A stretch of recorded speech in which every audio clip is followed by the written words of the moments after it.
Masa Rasulullah jadi nabi itu 23 tahun.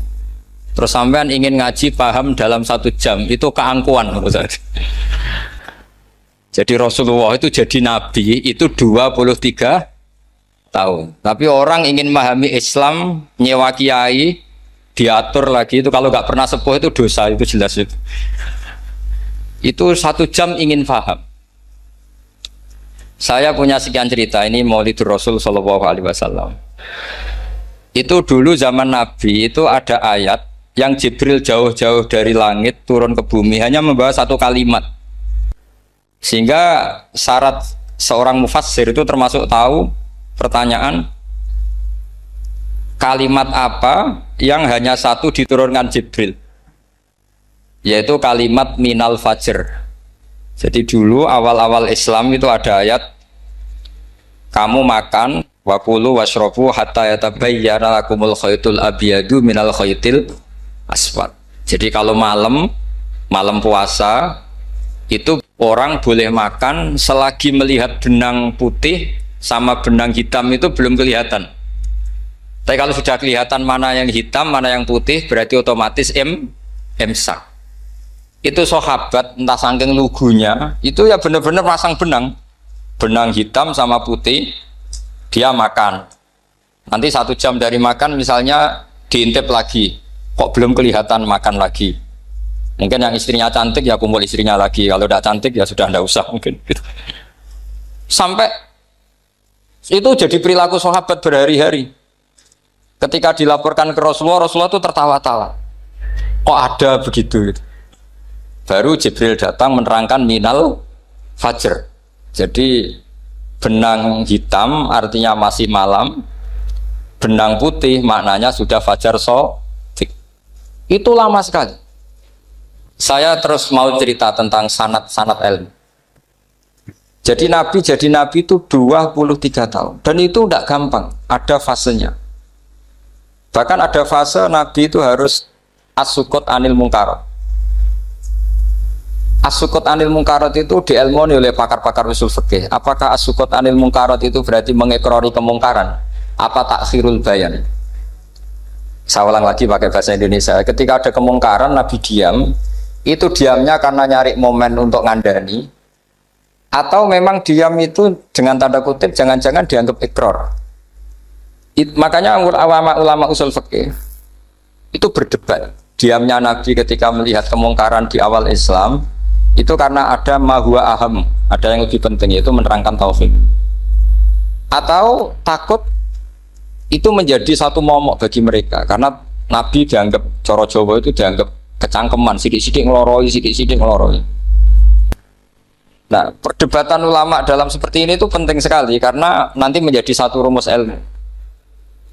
Saya berkali-kali berpikir gini, misalnya Anda punya keponakan atau punya anak pacaran, ada Pak D yang keras sekali, mesti marah. Itu nanti ponakannya nggak sempat dikandani karena main saja nggak berani, mesti Pak D itu marah. Karena ini Islam garis keras atau garis lurus atau apa nggak tahu. Pokoknya punya garis. Terus ada kelompok Islam yang nggak punya garis, ya nggak punya karakter. Ponakannya pacaran ya santai, malah kenalan pacare ponakannya. Cantile kuliah podoin. Sehingga ponakannya merasa terjustifikasi. Berarti pacaran nggak apa-apa, wong paman saya nggak marah. Natijahnya pasti sama. Yang terlalu mudahanah, yang terlalu baik, hasilnya tidak didik sama sekali. Karena seakan-akan mengakui bahwa itu tidak apa-apa. Yang keras sekali hasilnya juga sama, nggak didik sama sekali karena dolan we rawani, kapan didiknya? Nah kira-kira seperti itu. Yang nggak mau berteman sama orang-orang maksiat juga hasilnya sama, meskipun atas nama kebenaran. Aku mau kancanan nang maksiat, ngotori. Hasilnya sama, nggak mau mendidik. Tapi yang mau ngancani juga bahaya kalau terlalu keseringan karena jute aku kenal kiai iki ratu diloroi, berarti gak popo kan gitu. Nah ini PR besar dalam umat Rasulullah Shallallahu Alaihi Wasallam. Tadi saya diceritani Mbah Jamal berjuangnya di sini, nata dari kampung yang macam-macam menjadi kampung baik. Dulu saya Duki di Lasem ya gitu. Mbah Mun dulu ya sarang dihimpit 2 kampung yang masalah. Tapi lama-lama terus jadi kampung yang baik lewat tarbiyah luar biasa.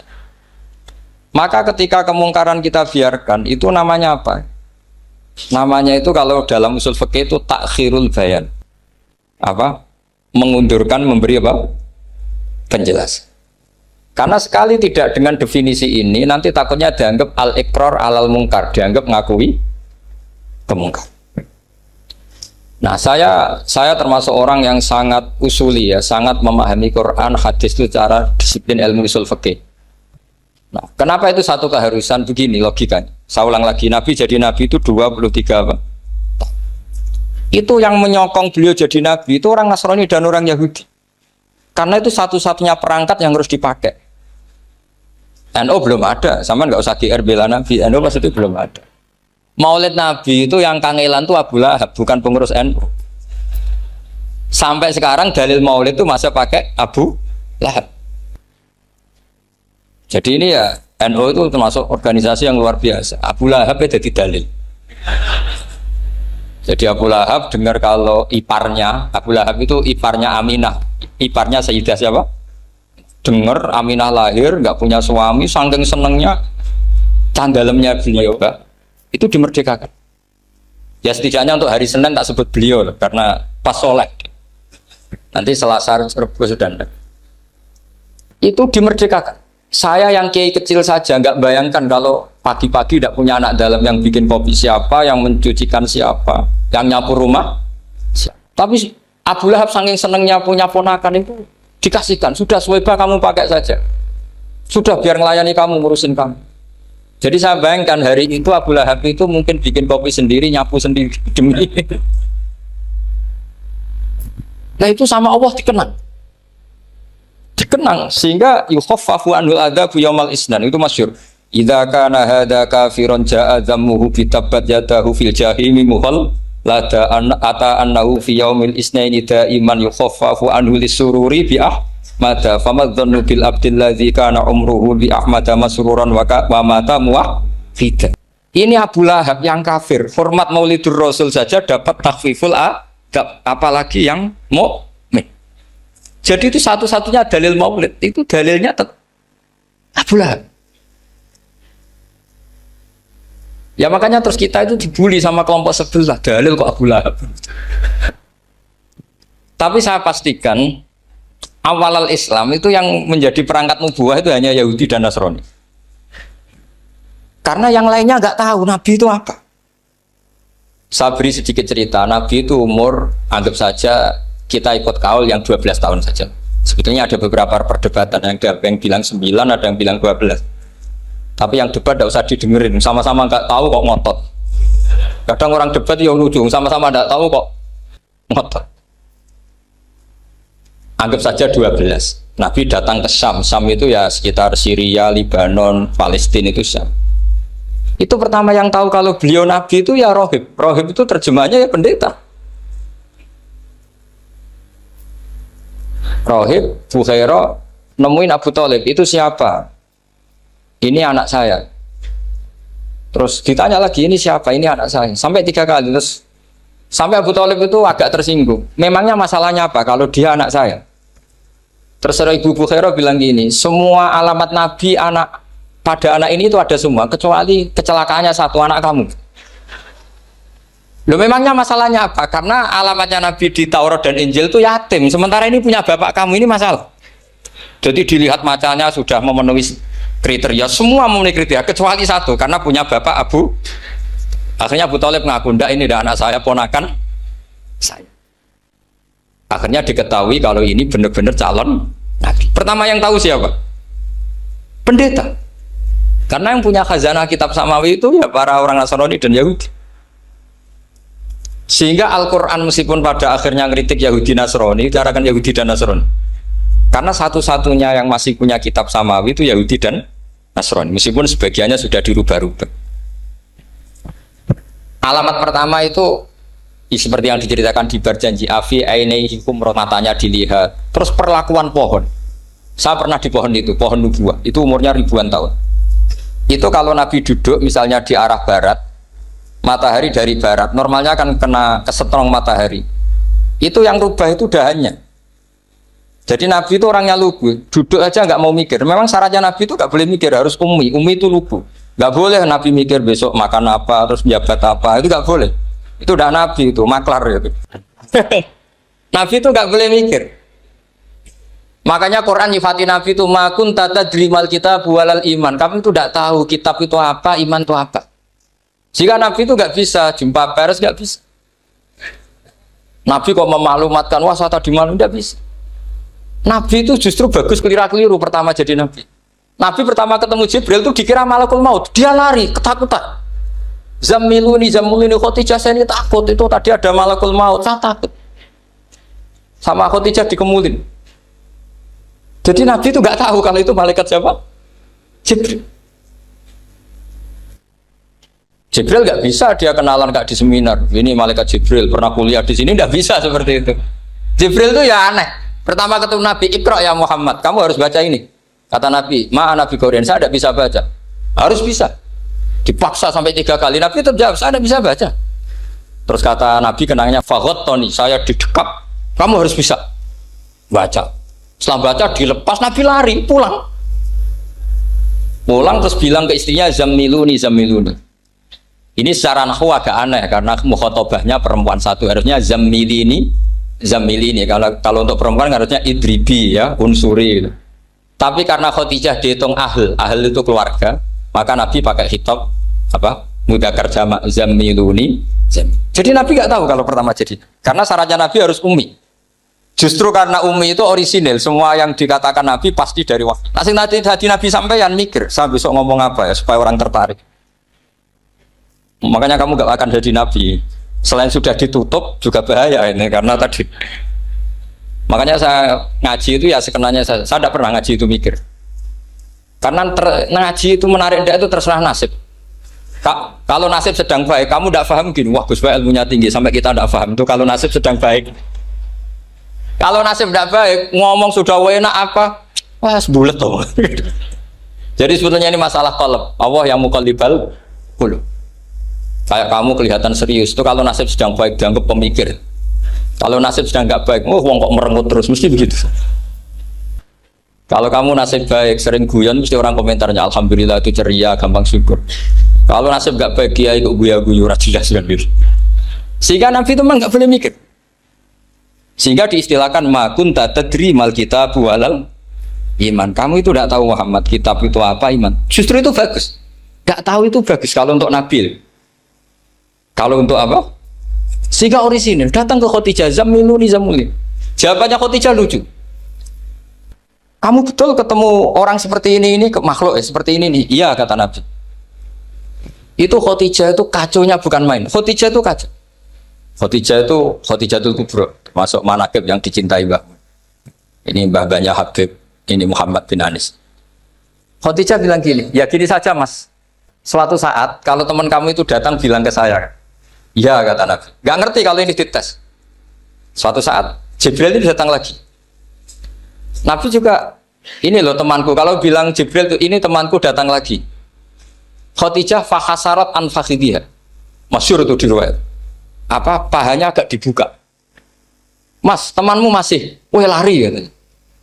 Terus setelah lari ditutup lagi. Temanmu datang lagi, iya datang lagi. Absyir ya Muhammad, kamu harus senang. Itu benar-benar kamu itu Nabi. Jadi Khadijah punya sekian definisi. Kalau Nabi betul itu melihat apa malaikat betul itu melihat aurat itu pasti lari. Jadi dibuka. Ternyata Jibril lari. Khadijah ini tidak tahu, yang tahu Nabi. Nabi ya nggak tahu kalau dites. Kalau Nabi tahu, oh kok nggak enak dites ya. Jadi ini mungkin, jadi Nabi itu nggak tahu kalau dites. Mas, kalau temanmu datang bilang saya. Setelah pas Nabi sama Khadijah, Jibril datang. Masyhur itu fahasarat an fakhidiyah. Dibuka, temanmu masih mas, lari gitu. Ditutup lagi. Sekarang gimana mas? Datang lagi. Kamu harus seneng, kamu Nabi betul. Karena kalau itu setan, wah mesti seneng nonton aurat kan itu. Itu Nabi tidak tahu kalau dites. Kalau sampean kan tahu kalau mau dites istri. Sampean mulai kato tong wedok liya, toko mesti bojo bae servis untuk menutupi semua keburukan itu. Itu Nabi. Uniknya terus Khadijah, Nabi jadi Nabi sama Khadijah itu tahu dulu Khadijah. Nabi nggak tahu kalau mau jadi Nabi, tapi Khadijah tahu. Sehingga ketika umur 25 tahun Nabi sebagai pedagang, Khadijah itu ngirim mata-mata namanya Maisarah. Maisarah itu nama lelaki. Saya tambahin lagi Maisarah nama lelaki. Nanti kalau kamu artikan nama perempuan, oh berarti Nabi kemana-mana punya perempuan. Enggak, Maisarah itu nama lelaki. Maisarah dikirim Khadijah. Terus gimana Muhammad di perjalanan? Tudhilluhul ghamamah tuti'uhus sahaik. Kemana-mana dipayungi oleh mega, oleh awan. Sekian informasi ke Rasul ke Khadijah itu dimasukkan semua ke Khadijah. Tapi betapa kecewanya Khadijah ketika Nabi nikah umur 25 tahun, Khadijah umur 40 tahun. Itu kok gak jadi Nabi. Itu mulai kecewa, sido jadi Nabi tahu. Makanya ketika tahun ke-40, berarti Nabi umur 40, cerita ketemu tadi Jibril, sebenarnya Nabi gak tahu itu Jibril, gak bilang Jibril. Itu Khadijah senangnya bukan main. Karena apa yang dibayangkan dia terjadi. Fawwah la yuzika wa abadan innaka la tasilur rahim wa tahmilul kalla wa taksibul makdud wa taqridul fa wa tu'inu ala nawaibil haq. Lah bahasa Pak Said Akil syarat jadi rais Suriah harus hafal katanya gitu. Sonono syaratnya jadi ulama. Saya ini jadi ulama sebelum di NU. Banyak kata Mbak Mun dulu guyon kiai ono loro, ono kiai sing ning NU, berarti kiai sik lagi ning NU. Ono sing kiai NU nak gak pengurus NU ada di kiai gitu kan. Itu guyonannya Mbak Mun. Akhirnya Khadijah itu sempurnanya bukan main karena pernah ragu 15 tahun kan dari umur 25 Nabi kemudian nggak tahu bukti berikutnya makanya terus ini jadi Nabi enggak setelah umur 40 bener-bener Nabi paginya diajak ke Waraqah bin Naufal masih pernah paman sama Khadijah ya Ami ini ibnu Akhika mau cerita terus Waraqah ini Nasrani di kitab Bukhari ro'an tanah sorofil jahiliyah wayak tubuh Injil bil Ibraniyah masya Allah ayat. Jadi Waraqah itu penginjil pendeta tapi nanti loh kamu jangan salah paham terus kayak pendeta sekarang ada periode di mana Injil masih asli dan ada periode ini yang sudah muharraf itu kan ya itu lafaznya ulama sudah. Akhirnya Waraqah tanya kamu ngomong saja ya Ibn Akhi manggilnya seperti itu. Akhirnya Nabi cerita ketemu Jibril enggak sebenarnya beliau enggak tahu itu Jibril cerita terus kata Waraqah hadan namus alladzi ja'a bi Musa masih pakai bahasa namus hadan namus alladzi ja'a bi Musa itu namus semacam malaikat yang mendatangi Musa terus uniknya Waraqah bilang gini wa iyudrikni yaumuka ansuruka nasron mu'azzar andaikan saya menemukan hari ketika kamu jadi Nabi akan saya bila mati-matian. Kapan itu paman? Khina yusrijuka kaumu ketika kamu diusir oleh kaum kamu. Nabi sebagai orang baik, makanya GR jadi orang baik itu ya boleh. Nabi sebagai orang baik itu tanya, awamu khrijiyahum. Kalau kiai mana nih? Awamu khrijiyah ono ta iku wong sing ngetono ingsun hum utai kaumi. Masa saya nanti diusir kaum saya? Saya ini termasuk keluarga terhormat. Perilaku saya baik. Masa saya nanti diusir? Terus kata Waraqah, tidak ada seorang pun yang jadi nabi kecuali nanti ngalami diusir. Jadi yang tahu mau diusir itu ya Waraqah. Nabi malah tanya, masa saya nanti diusir? Karena tadi syaratnya Nabi harus ummi itu keibu-ibuan. Jadi nggak tahu. Tapi nggak tahu di Nabi itu sifatu madkhin, sifat pujian, bukan sifatu naqsin, sifat apa? Kekurangan. Akhirnya Nabi mulai sadar, wah ini jadi Nabi tenan kan gitu. Jadi saya ini termasuk orang yang sangat-sangat susah ketika orang ingin belajar Islam itu instan. Dulu Nabi jadi Nabi itu 23 tahun. Itu untuk menemukan teori masbuk, tidak nyalip imam, itu Nabi juga lama. Jadi dulu sahabat itu kayak anak-anak kecil zaman saya kecil. Itu kalau imam sudah rakaat ketiga atau rakaat keempat, itu kalau orang-orang desa kan langsung takbir, terus dia sholat. Sholat sampai 3 rakaat nyalip siapa? Imam. Nanti di rakaat keempat baru sama imam. Imam salam dia ikut salam. Itu hebat betul. Itu sama sekali nggak salah. Kalau ditanya, lo kok ikut salam? Kan sudah sama-sama 4 rakaat karena imamnya dia apa? Disalib. Jadi dia takbir terus tahu imamnya rakaat ketiga atau keempat terus nyalip sampai ke rakaat yang sama. Nanti salamnya bareng-bareng imam. Itu dulu sahabat ya gitu. Kalau Rasulullah sudah di rakaat keempat atau ketiga langsung mereka takbir Allahu Akbar nyalip. Setelah nyalip menyamakan dengan Rasulullah salam juga ikut salam. Jadi itu dulu lama sekali prosesnya. Sampai ada satu peristiwa Mu'ad bin Jabal datang, kemudian Nabi sudah sholat, berarti masbuk kalau dalam bahasa fikih. Mu'ad langsung ikuti Nabi, setelah Nabi salam baru Mu'ad menambahkan jumlah rakaat yang tertinggal. Terus semenjak itu jadi sunnah, jadi sunnatan mutaba'ah kalau masbuk ikut imam, kemudian hanya menambahkan rakaat yang apa? Itu 23 tahun. Jadi saya ngisi 20 menit yang nggak paham, 2 jam yang nggak paham, 3 jam yang nggak mungkin paham. Daripada gitu ya 20 menit saja. Ya itu betul, karena saya tidak punya kemampuan untuk itu. Saya masih ingat, saya ngaji umum pertama itu di hallnya abahnya Pak Hamid Pasuruan di Lasem. Kedua di Pak Hamid Pasuruan kemarin. Terus tadi di Kiai Robah Maksum, itu ajudannya 3 kali ke saya tidak mau. Kiai Robah datang sendiri, sudah sepuh dituntun. Saya ini agak-agak soleh lah, kalau sama orang sepuh itu pengapesan. Masih ingat lah aturan mainnya, laisa minna walam yarham saghirona wa yuwaqqir haqqa kabirina. Tapi yang sepuh betul kayak Mbah Jamal itu sepuh betul.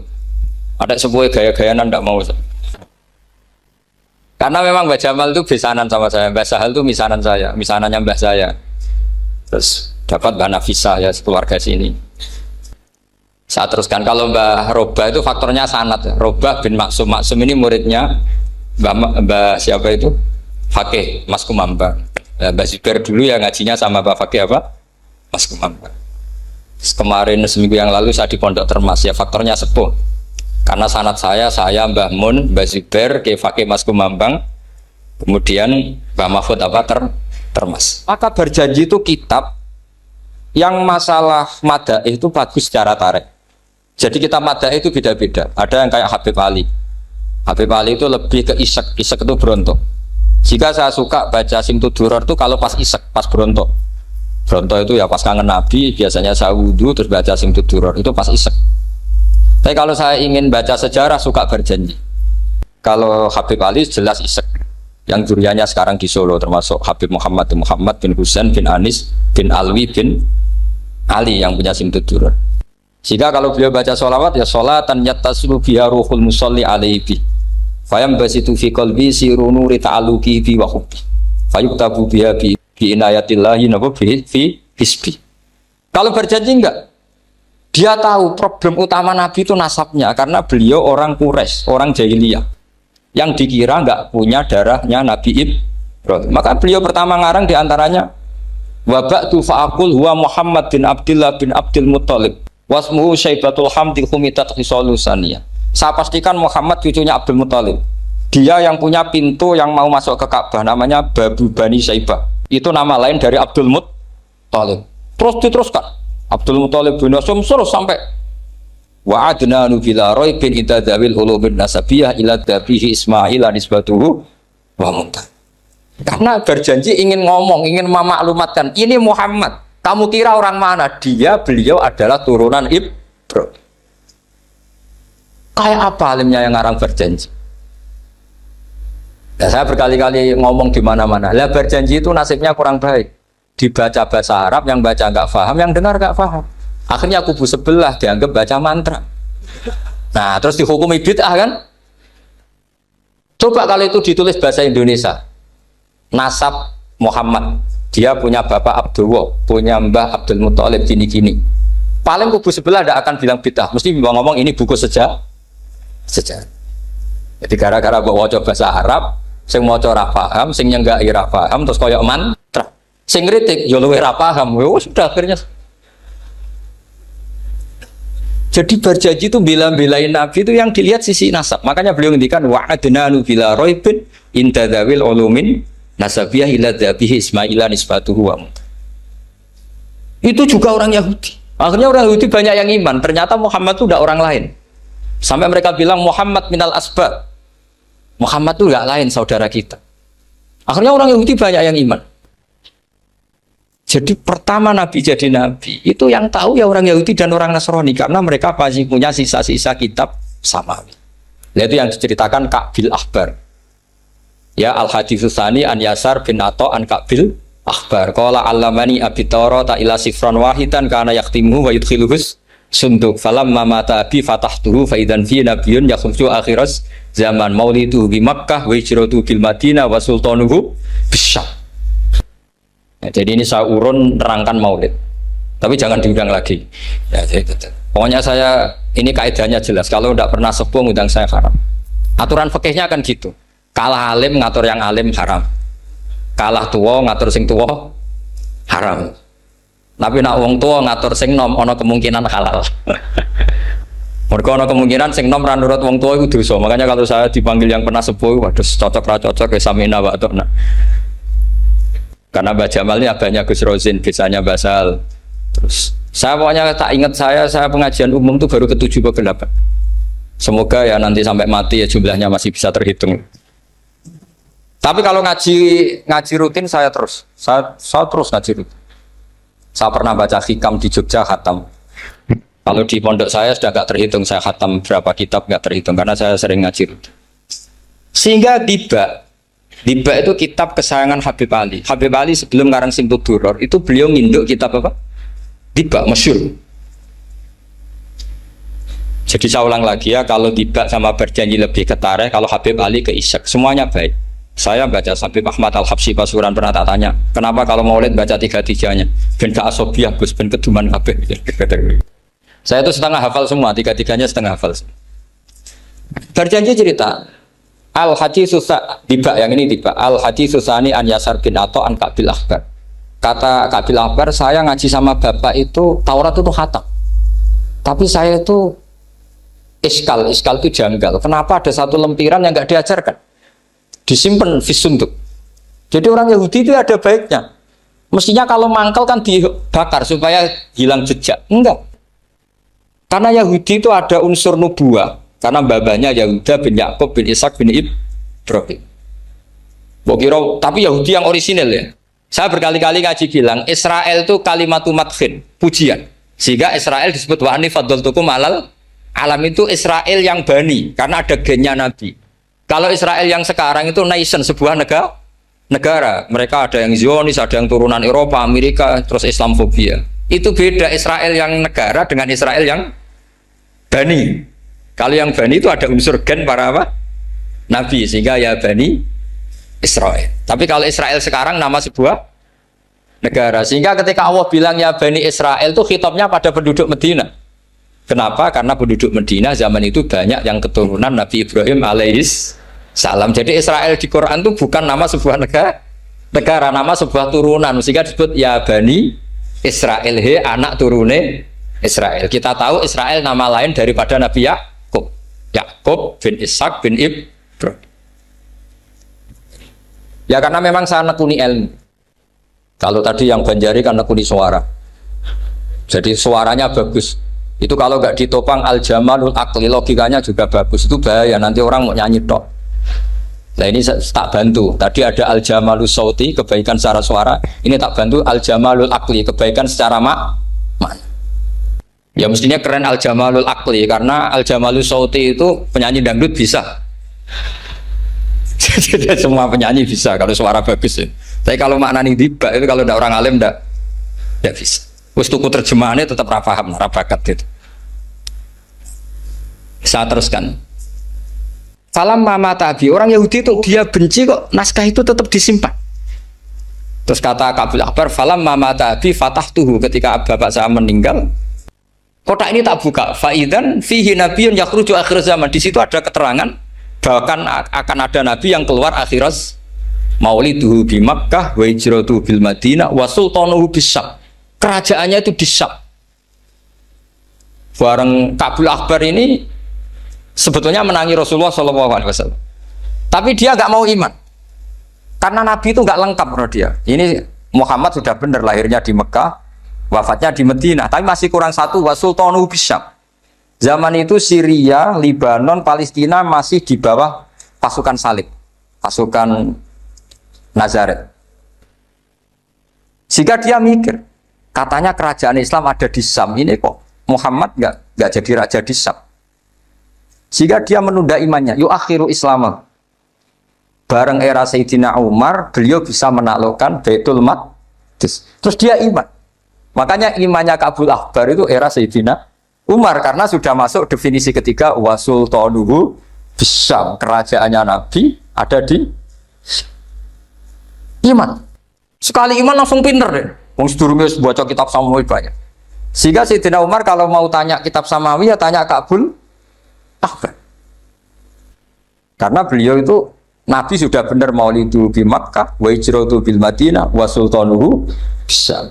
Rasulullah ketika wafat atau intaqala ila rafiqil ala itu belum menangi Islam naklukkan mana Palestina. Tapi Nabi itu kasef. Nabi itu nak kasef itu ya lucu. Makanya kalau ada kiai lucu itu ya anggapnya niru Nabi. Nabi itu lucu. Ada sahabat itu gak pati ganteng, pendek gak pati ganteng, namanya Surakoh. Itu digojol sama Nabi. Surakoh, bagaimana kalau kamu suatu saat itu pakai tas itu apa? Mahkotanya Raja Syam, Raja Kaisar. Ya Surakoh ya dianggap Nabi guyon gitu aja. Nabi guyon aja itu. Singkat cerita, suatu saat Umar itu mengalahkan kerajaan itu, Kaisar itu dikalahkan Umar. Saking takutnya lari, mahkotanya itu jatuh. Jatuh disaksikan Surakoh. Terus ingat, dulu Nabi pernah ngendikan itu disuruh pakai saya. Akhirnya sama Surakoh dipakai. Ya tetap orang ganteng, orang ganteng. Padahal sudah pakai mahkota guys. Karena setelah dipakai, kata Umar, ikhla'ha. Itu dicopot. Mau saya pakai untuk Baitul Muslimin, untuk Baitul Mal.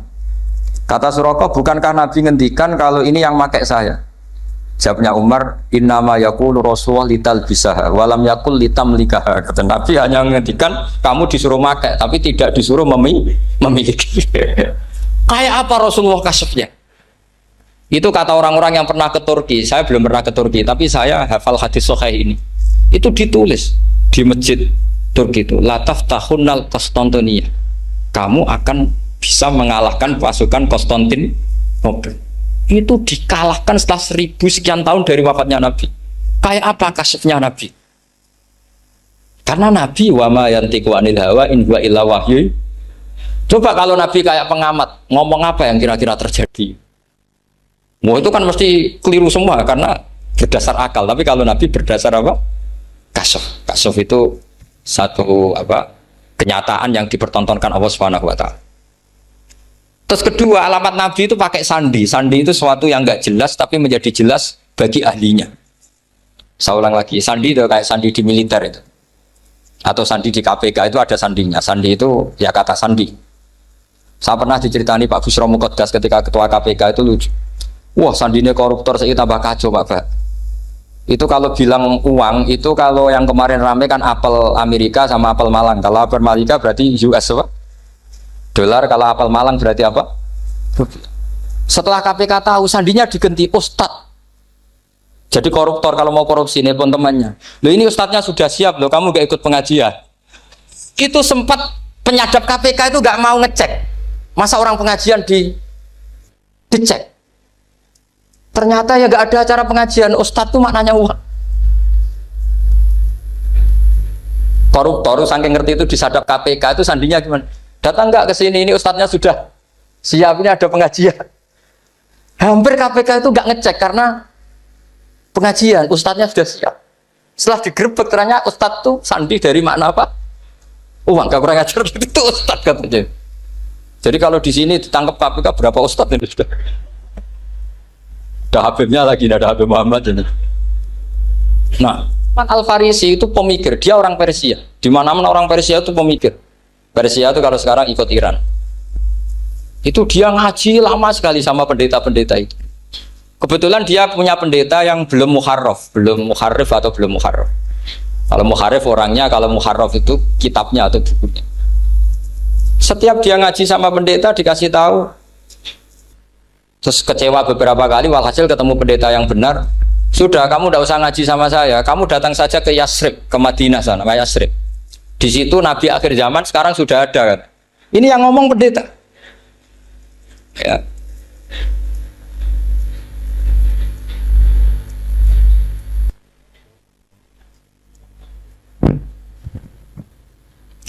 Ya terus sandinya itu 3.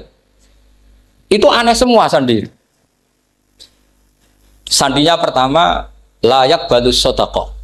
Lalu saya tahu kalau itu Nabi gimana. Pas itu posisi di Babylon. Babylon itu sekarang ikut Irak.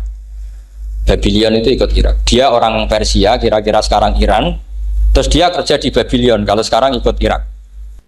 Makanya ada yang cerita Nabi Ibrahim itu orang Babylon, berarti orang mana? Irak. Kemudian pindah ke Syam, kemudian sempat hidup di mana? Makkah. Akhirnya datang. Beliau di Babylon diceritain. Terus beliau miskin. Terus ada kafilah dari Yasrib, dia bilang saya siap jadi budak Anda asal saya dibawa ke Yasrib. Akhirnya Salman jadi budak. Jadi budak, dia di Yasrib jadi budak. Demi penelitian itu dia jadi budak. Padahal dia orang pinter sekali, namanya Salman Al-Farisi. Setelah jadi budak, dia di Yasrib. Suatu saat dia kerja dapat ujroh itu upah. Datang ke Rasulullah. Ya Muhammad, manggilnya masih jangkar. Ya Muhammad, saya punya banyak uang. Kamu kan punya sahabat banyak, punya santri banyak. Ini tak sedekahkan ke kamu. Apa kata Nabi? Sahabat dipanggil semua. Halumu ilayya, ayo kesini, ini makan, ini ada sedekah. Terus kata Salman kenangannya, walam ya'khud min hasya'an. Bahkan sebagian riwayat mengatakan falam yamussa. Nabi nyentuh saja gak mau. Karena diistilahkan sedekah.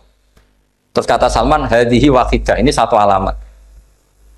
Itu sandi. Gak ada yang tahu kecuali ahli kitab. Setelah seminggu, 2 minggu dapat uang lagi. Ya Muhammad, hadhihi hadiyatun laka, ini hadiah untuk kamu.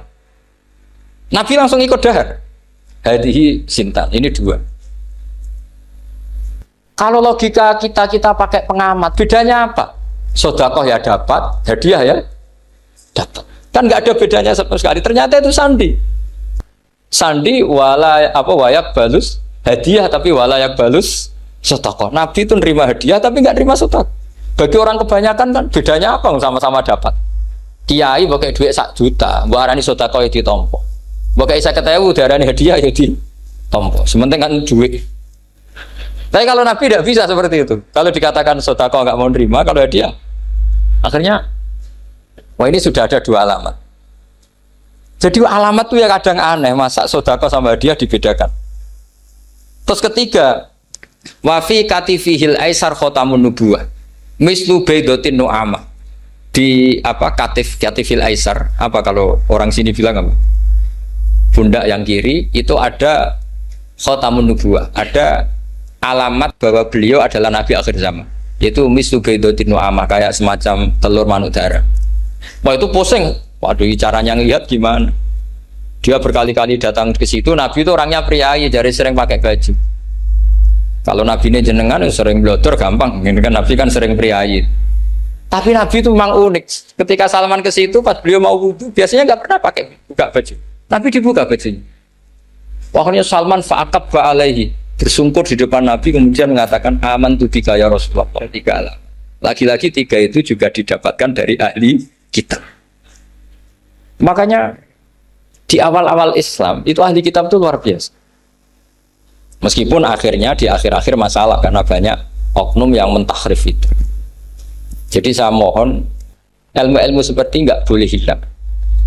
Jangan mentang-mentang orang Yahudi Nasrani sekarang sudah muharraf, kamu terus anti sama sekali. Tetap ada sisa-sisa samawi. Karena mereka masih megang kitab apa? Samawi. Jadi kita fair saja. Yang salah ya salah, yang benar gini apa? Benar. Makanya saking fairnya Nabi, ini harus ditiru oleh semua orang NU, orang Muhammadiyah, orang apa saja. Nabi itu kalau menghormati satu ilmu itu luar biasa. Kata Sayyidina Umar, saya ini punya naskah banyak Taurat karena naskahnya menarik ya Rasulullah. Ada sahabat lagi cerita begini-begini. Jawabannya Nabi apa? La tusaddiquhum wa la tukadzibuhum. Kamu ya jangan bilang iya, ya jangan bilang tidak. Kalau kamu bilang iya, ternyata yang pas muharraf, yang pas sudah ada orisinil. Kamu bilang, wah itu bohong semua. Ternyata ada yang masih orisinil. Kayak apa Rasulullah hati-hatinya? La tusaddiquhum wa la tukadzibuhum. Kalau sekarang enggak, orang ekstrim. Pokoknya salah. Kalau tidak kita pokoknya salah. Iku ora ono hadise. Sing ono iku emosine, paham gitu. Jadi Nabi itu fair. Kalau sesuatu enggak mesti ya la tusaddiquhum wa la tukadzibuhum.